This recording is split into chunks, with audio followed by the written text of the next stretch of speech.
বাবাজি কবর বড় কঠিন জায়গা, কবর বড় কঠিন জায়গা, কবর বড় কঠিন জায়গা, কবর বড় কঠিন জায়গা, কবর বড় কঠিন জায়গা, অনেক বড় কঠিন। এই কবরখানা দেখে উসমান গনি জিন্নরাইন কবরের পাশে দাঁড়ায় দাঁড়ায় থরথর থরথর করে কাঁপতেন। সাহাবা একরাম বলেন, আমিরুল মুমিনিন, আল্লাহ আপনাকে 2 নূরের অধিকারী বানিয়েছেন, দুনিয়ার থেকে জান্নাতের সার্টিফিকেট পেয়েছেন, তারপরেও কেন কবর দেখে দেখে আপনি কাঁদেন?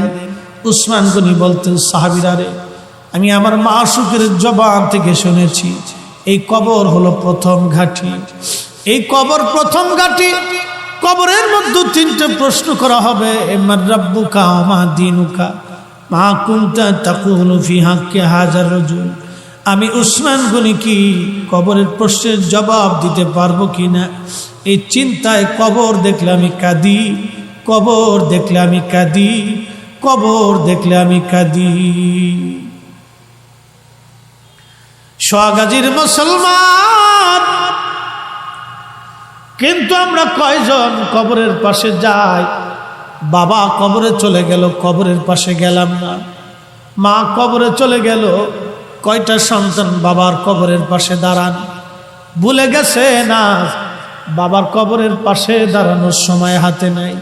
নবী বললেন, নাহাইতুকুম আন জিয়ারাতিল কুবুর, উম্মত রে, কবর জিয়ারত তোমাকে নিষেধ করতাম, ফাজুরুহা, কবর জিয়ারত তোমরা করো, বেশি বেশি করে কবরের পাশে দাঁড়াও। মানুষের ইন্তেকালের পরে অনেক সময় আমরা তাড়াহুড়া করে চলে আসি। না না, নবীজি বলেন, উম্মত রে, তোমার ভাইয়ের কবরের পাশে তুমি দাঁড়াও। আল্লামা ইমাম নববী রাহমাতুল্লাহি আলাইহি একটা হাদিসের কিতাব লিখেছেন, রিয়াজুস সালিহিন। এই কিতাবের মধ্যে 2টা বাব করেছেন, আদ-দুআউ লিল মাইয়িত বাদা দফানিহি, আদ-দুআউ লিল মাইয়িত বাদা আফাতিহি। মানুষের মরণের পরে দোয়া, মানুষের দাফনের পরে দোয়া, মরণের পরে দোয়া, দাফনের পরে দোয়া, দোয়া দোয়া দোয়া। নবীজি বললেন, উম্মত রে, তোমার ভাইয়ের কবরের পাশে তুমি দাঁড়াও। কত সময় তুমি দাঁড়াইবা? একটা উট জবাই দেওয়ার পরে ওই উটের চামড়া সেলাইয়া গোশত বানাইয়া গোশত বন্টন করতে যে সময়টা দরকার হয়, এই সময়টা তুমি তোমার ভাইয়ের কবরের পাশে দাঁড়াইয়া ইস্তাগফিরু লিআখিকুম, তোমার ভাইয়ের জন্য ইস্তেগফার করতে থাকো, আল্লাহর দরবারে মাগফিরাত কামনা করতে থাকো। আজকের মাহফিল কবরবাসীদের ইস্তেগফারের জন্য, কবরবাসীদের রূহের মাগফিরাতের জন্য আমরা বসছি। আল্লাহর নবী বললেন, ইস্তাগফিরু লিআখিকুম, তোমার ভাইয়ের জন্য তুমি ইস্তেগফার করো। কবরের পাশে দাঁড়াইয়া দাঁড়াইয়া একটা উট কুরবানি করে, উটের গোশত বন্টন করে, যে সময়টা দরকার, এই সময়টা যত সময় লাগে তত সময়টা তোমার ভাইয়ের কবরের পাশে দাঁড়াও, ভাইয়ের জন্য ইস্তেগফার করতে থাকো, ইস্তেগফার করতে থাকো, ক্ষমা চাইতে থাকো আল্লাহর কাছে, যাতে তোমার ভাইয়ের কবরের আযাব আল্লাহ সহজ করে দেয়। একবার জোরে বলা যাবে কি সুবহানাল্লাহ? কিন্তু বড় আফসোস, আমরা কবরটা দেওয়ার পরে খুব তাড়াহুড়া করে চলে আসি, ঠিক না? নবীজি দাঁড়ানোর পরে বললেন, সাহাবীরা খেজুরের গাছ থেকে একটা ডাল কেটে নিয়ে এসো। তো সাহাবী کرام ডাল কেটে নিয়ে এসে, ডাল কেটে আনার পরে প্রিয় নবীজি ওই ডালটাকে 2টা টুকরো করে নবীজি 2টা কবরের মধ্যে গেড়ে দিলেন। সাহাবীরা প্রশ্ন করলেন, ইয়া রাসূলুল্লাহ, জীবনে কোনদিন এইরকম দেখি নাই 2 কবরের পাশে খেজুরের ডাল আপনি পুঁতে দিলেন, কারণ কি? নবীজি বলেন, সাহাবীরা রে, 2টা কবরের মধ্যে কঠিন আযাব হয়, তোমরা দেখো না, কিন্তু আমি নবী দেখি কবরের মধ্যে কঠিন আযাব হয়।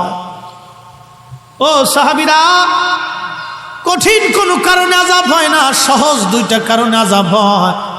1 নম্বর, কবরে আযাব হচ্ছে প্রস্রাব পায়খানা করার পরে সে ঢিলা কলুপ করতো না, পবিত্রতা অর্জন করতো না।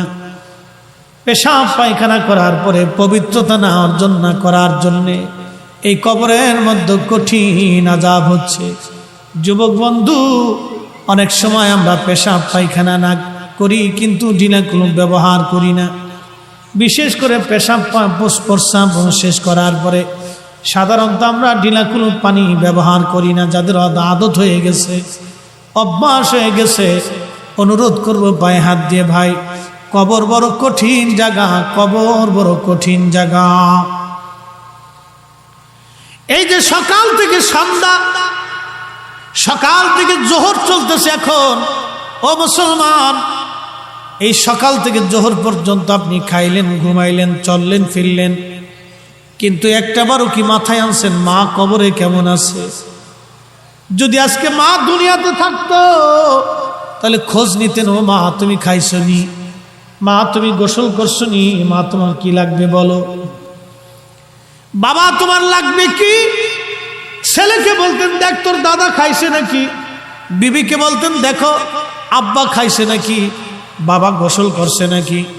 বিবিরে আপনি তাগাদা দিতেন, ছেলেকে বলতেন দেখ তোর দাদা খাইছে নাকি। কিন্তু আজকে বাবা কবরে চলে গেছে, সকাল থেকে জোহর হয়ে গেল, একটা বড় মনে আসে নাই বাবা কবরে কেমন আছে, না মনে আসে নাই। মানুষ চোখের আড়াল হলে মনের আড়াল হয়ে যায়, কথাটা যদিও কোনো সাহিত্যিকের লেখা কিন্তু বাস্তব।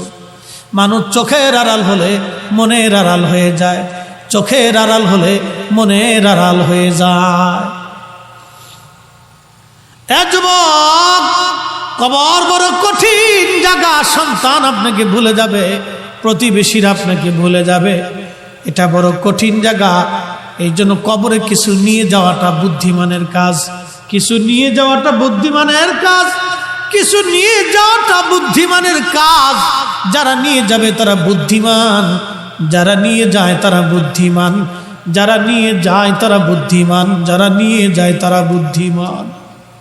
নবীজি বললেন এই কবরের মধ্যে পেশাব করার পরে পবিত্রতা অর্জন না করার জন্য কবরের মধ্যে কঠিন আযাব হয়। আর একটা কবরে আযাব হচ্ছে ওই জন্য, ওই লোকটা চগলখড়ি করত, একজনের দোষ আর একজনের কাছে বইলা ভেজাল বাড়াইতো। এরকম বহু মানুষ আছে সমাজে। কারো চরিত্র যদি এরকম হয়, আমি আপনাকে অনুরোধ করবো বাজান, এই চরিত্র চেঞ্জ করে ফেলেন, তওবা করেন, আল্লাহ ক্ষমা করে দিবে। আপনি ইস্তিগফার করেন, আল্লাহ মাফ করে দিবে। আল্লাহর ওয়াদা, বান্দা গুনাহ করবে, তওবা করবে, আমি আল্লাহ মাফ করে দিব। বাজান আপনি তওবা করে ফেলেন, ভালো হয়ে যান, কোনো মানুষের ক্ষতি করেন না, সমাজে ভেজাল বাঁধেন না, গ্রামে গ্রামে ঝগড়া বাঁধেন না, পাড়ায় পাড়ায় ঝগড়া বাঁধেন না, পরিবারে পরিবারে ঝগড়া বাঁধেন না। এই চগলখড়ির অভ্যাসটা আমাদের দেশে মহিলাদের মধ্যে বেশি পাওয়া যায়। কি কথা বলেন, ঠিক না বেঠে?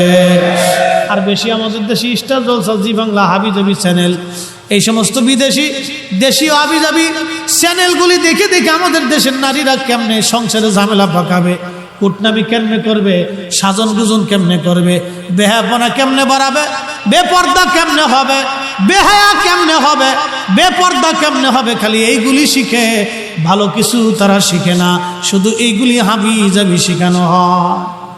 পুরোটা একটা বেহায়া জগৎ। মুহতারাম উপস্থিতি,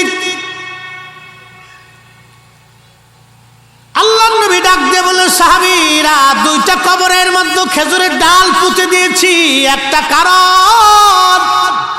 মারহাবা কর। আল্লাহ কোরআনে বলতেছে, কুল ইন্নাল মাউতাল্লাযী তাফিরুনা মিনহু ফাইন্নাহু মুলা